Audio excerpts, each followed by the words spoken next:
Good afternoon, everyone. This is your County Judge, Frank New. It is March 26th. I want to give you the second county update.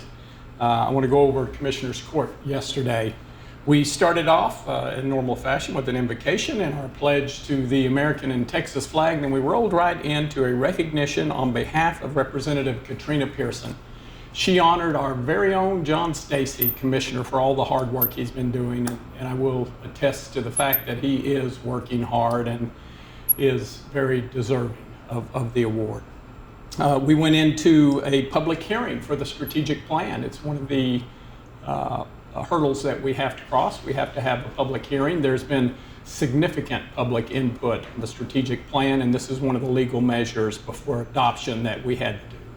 We had 6, 8, 10 people spoke, all in support of the strategic plan and the efforts and the community participation. So it was exciting. I'm happy to see that we're bringing that to fruition. It should appear before the court next month for adoption.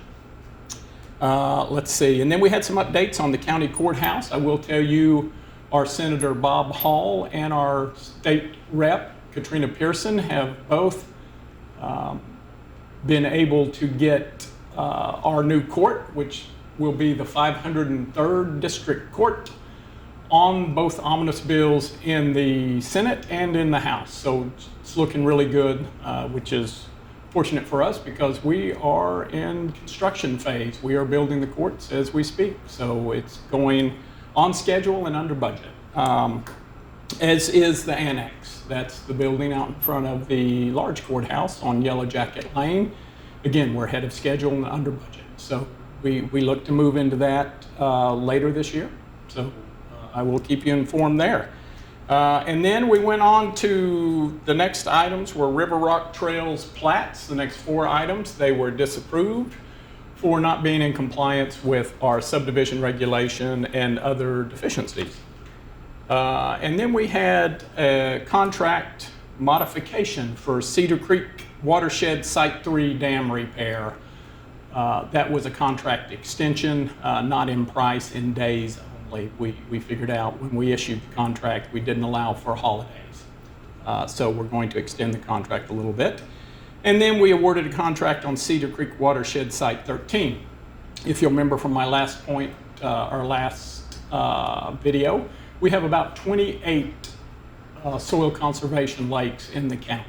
All were built and designed in the 50s to handle flow and runoff from blackland prairie and farmlands. And with the developments coming and the more impervious cover, they're handling more water, and it's going to mean that they need rebuilt and revitalized quicker. So we're in the process of doing that.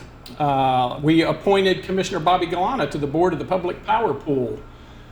It's a little bit hard to say, but it is a good pool that we're a part of. It's essentially our electricity.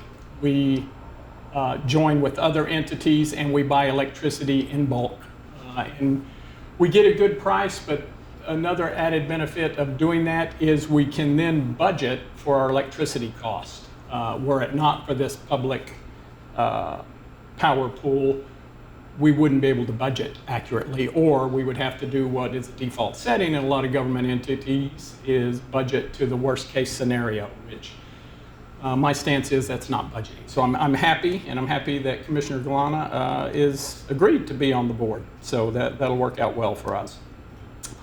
We came up with some appeals procedures for our infrastructure apportionment determinations. So one of the first things I did as your county judge is implemented apportionment of county infrastructure fees. And it's a law that's been on the books since 2019, and very few counties use it, and Rockwall County is one of the first. So we have our first determination of apportionment fees. We have the applicant who has appealed those. So it is incumbent upon us to adopt appeal processes, and we have done so. With that being said, that is your county update. Hope to see you soon. I'm your County Judge, Frank New, and be safe, Rockwall County.